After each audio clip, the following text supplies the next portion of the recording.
Good morning, YouTube fam. It is Nash the Trucker coming at you with another video. 2 for 2, baby. Today is Friday. The time right now is 9 a.m. I am currently in Michigan right now. I'm about to unload, and I am going to run you guys through my morning routine on what I do when I first wake up. Alrighty guys, so right now I am going to pop the lever to my hood, which is right under this panel. Yes, I do drive a stick shift. I am not a flip-flopper. It is early in the morning. Please bear with me. I like to be as comfortable as I can starting off my mornings. And I'm gonna go ahead and open up my door right here. Take a very safe step down to the ground, just because you can break your hand, break your back, and you can fall and you can injure yourself, and you don't want to be doing that while you're on the job. I'm going to go ahead and open up the hood right now. And basically what I'm going to be looking at throughout this whole clip is any kind of abrasions, anything that looks like it's defected, anything that looks like it is leaking, any wires that are cut. And I am basically doing a pre-trip my own personal way. This is my steering wheel bar. That actually helps you turn your wheels, and you are not allowed to have more than 10 degrees of play in this bar as I'm twisting it this way. Like I said, you basically want to examine everything throughout your engine bay, see if there's any kind of leaks or anything suspicious to the eye that you think needs to be either fixed, needs to be touched up, or something that will cause an issue for you on the road.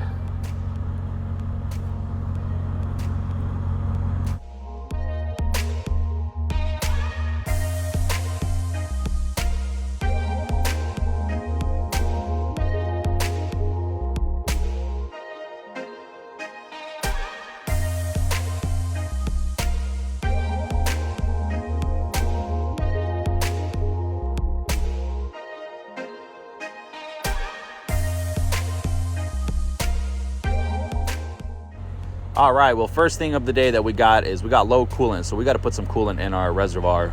You see these two lines right here? At the top is your maximum, at the bottom is your minimum. You want to be somewhere in between. We are under the minimum, which means that we need about a quarter worth of coolant to go in so we can fill this back up so we can be up to par. I recommend doing this with a glove. I'm unscrewing the cap as we're speaking right now, and there's a lot of pressure behind that cap. You want to be safe. As you've seen, it's sprayed a lot of the coolant because it is very hot. The truck was idled yesterday till about 2:30 a.m. and then it started getting cooler, so I turned it off, and I actually dropped my windows because it was very nice out, and it still is as I'm making this video for you guys right now. So I'm gonna go ahead and get prepped, get all the things that I need to fill this back up, and I'm gonna run you guys through how I do it.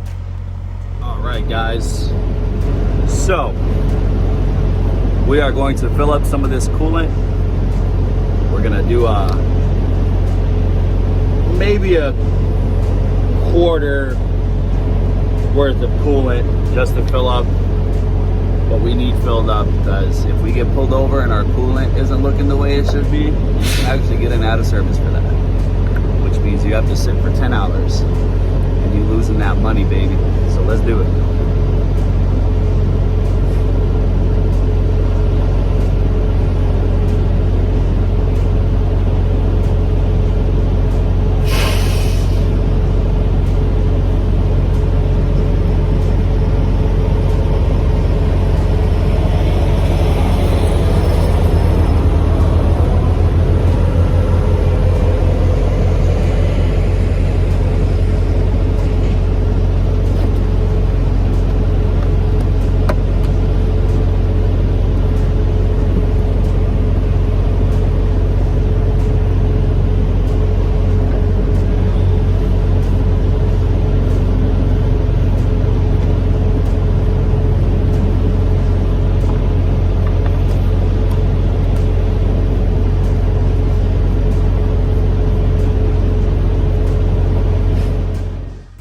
We got our coolant tank filled up to the max.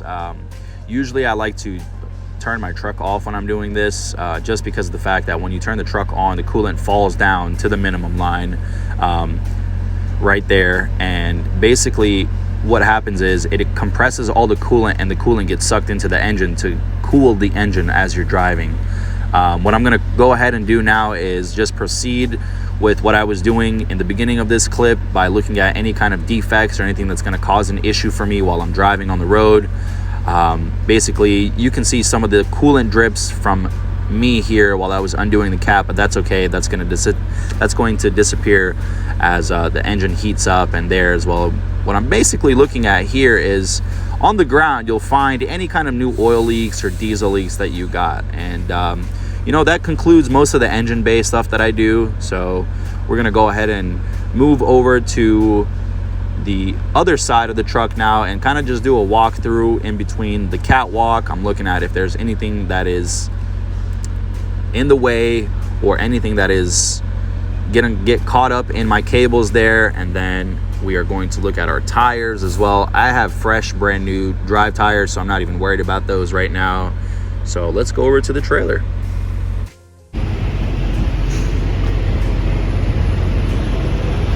So what I like to do is I like to actually punch my tires. They're all pumped up, so that's a good thing. Seal is still intact. That's definitely a must. I have this thing on my door just for security purposes. And yeah, basically just kind of examine the whole truck all the way around. You do a full 360 degrees of the truck.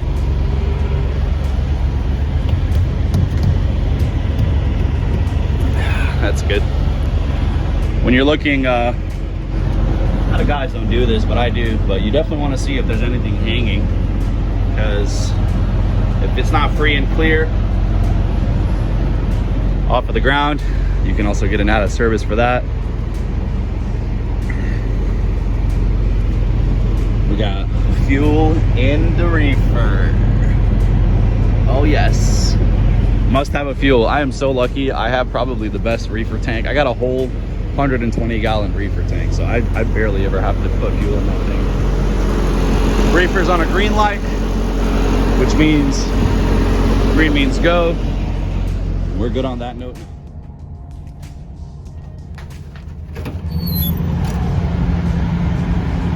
So we have officially made our check-in.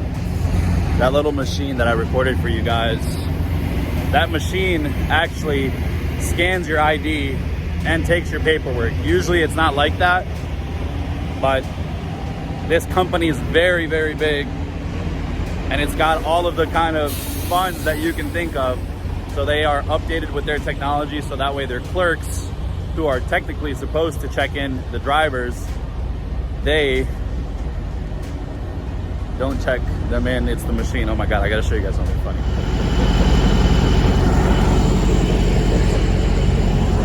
It'll get you sometimes. It'll get you sometimes. That guy's probably gonna hate me if he sees this video. But yeah, usually it's not like that where they have the whole machine. Typically it's, you drive up to the guard shack, and then the guard checks you in, takes your ID, looks at your paperwork, and then you are free to enter the property. But this place is huge. I mean, I'm walking between trucks left and right, so you guys know how packed it is.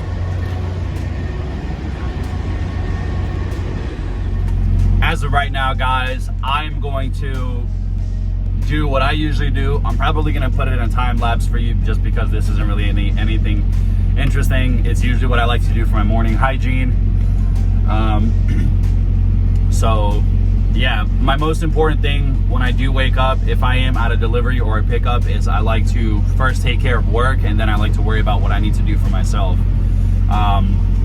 Like I said, I'm at work. I'm trying to, you know, my mind is on work, and that's the only thing that should be on your mind. So at the end of the day, it is what it is. You just kind of have to put something before you, you know, to make the process just keep going. You want to keep moving. You always want to be on the go. You always want to be ready for everything. You want to be safe as you're doing it, but at the same time, you got to get it done.